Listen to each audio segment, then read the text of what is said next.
The first rule of success is to have a vision. You see, if you don't have a vision of where you go, and if you don't have a goal where you go, you drift around and you never end up anywhere. I mean, as you know, I was born in 1947 in Austria after the Second World War. So I was very fortunate that I stumbled on my vision. And I didn't really like Austria when I grew up. I couldn't wait to get out of there. I couldn't see myself becoming a farmer or a worker in a factory or anything like that. Even though my parents wanted me to stay there and have a normal life. But that was their vision, not mine. My vision was totally different. I felt that I was born for something special, for something unique, for something big.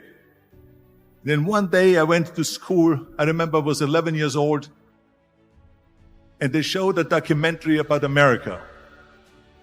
And there they showed in this documentary the huge skyscrapers, the high-rises, the huge bridges, the 6-lane freeways, and all of this stuff. And I said to myself, that's where I want to be.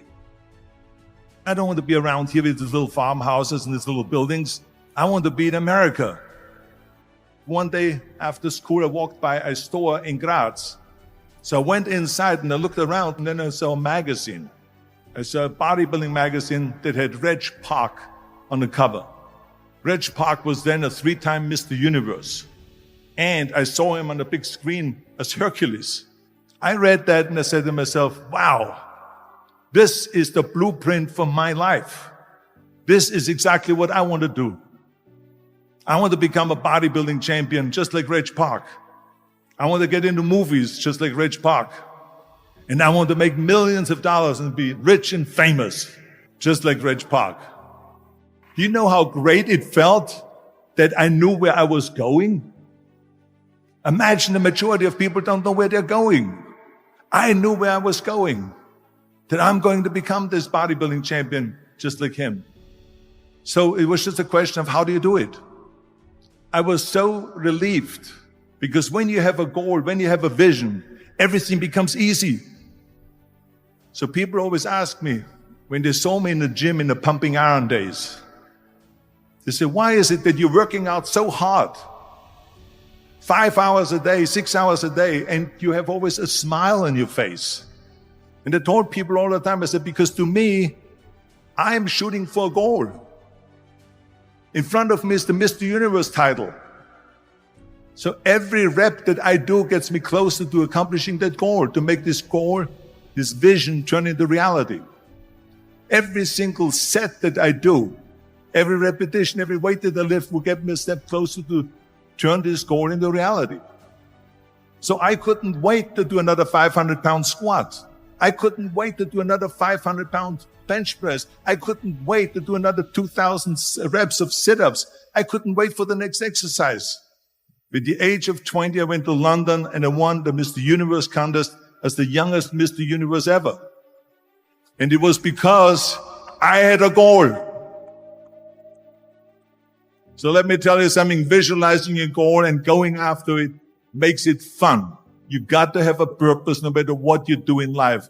You got to have a purpose. 74% hate their job in America. Now, this is not much different when you come to Europe. The majority of people don't like what they're doing because they're really not doing it because they didn't have a goal and they followed this goal. They just aimlessly drift around, and then all of a sudden there's a job opening, so they get that job because you have to work. But then when you work, it's a chore. It's work. It's not fun. So if you think about only a quarter of the people really enjoy what they're doing in life, that is unbelievable if you think about it. So I felt so blessed that I knew what I was doing. It's like a medical student that studies and knows he wants to become a doctor. You know where to go. And the same thing is also in politics. I remember that in politics, I had a very clear vision that I will be the leader of California. This is as far as I could go because I was not born in America, so I could not run for president. So being the governor of the 5th largest state I should say the largest state, the fifth largest economy in the world, was for me really the ultimate title, the ultimate accomplishment in politics. So even though people came up to me and says, why don't you go and run for something smaller? You're never going to make it. I ran for governor, and then 2 months later I became governor of the state of California. Again, because I had a very clear vision what I'm going to do with California. So that's rule number one, have a vision. Rule number two is don't listen to the naysayers. Don't listen to the naysayers.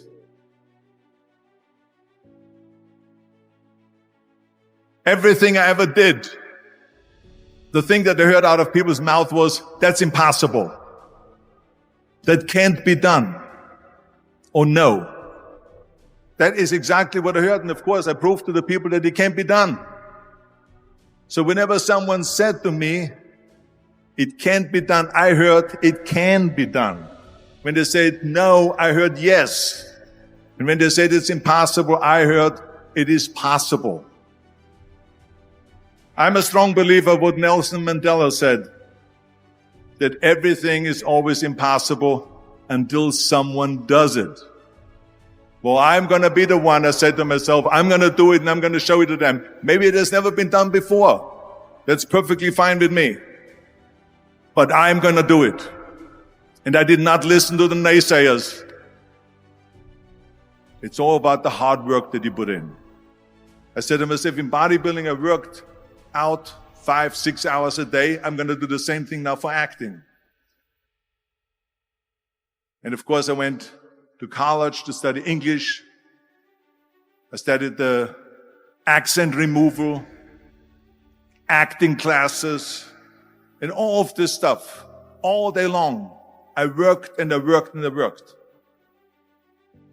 And within a short period of time, I made one movie called Hercules in New York, which of course went right into the toilet. But it didn't discourage me. I still had the same vision. And then all of a sudden I did Streets of San Francisco. I did Stay Hungry and Pumping Iron and The Villain. And then all of a sudden I was asked by Dino De Laurentiis and by Universal Studio to star in Conan the Barbarian. And after I did Conan the Barbarian, the director at the press conference said to the press, the director was John Milius. He said to the press, if we wouldn't have had Arnold, we would have had to build one. So think about that. The very body that they said can never be sold because the time is wrong. A few years later, I'm doing Conan the Barbarian, and it was the #1 hit at the box office when it came out in the summer of '82. Think about that. And the director says, if we wouldn't have had his body, we would have had to build one. So all of a sudden, my body became an asset, not a liability. And the same thing was with Terminator. After we were finished filming Terminator, Jim Cameron said to the press, if Arnold wouldn't have had that accent and talked like a machine, I think the movie wouldn't have worked.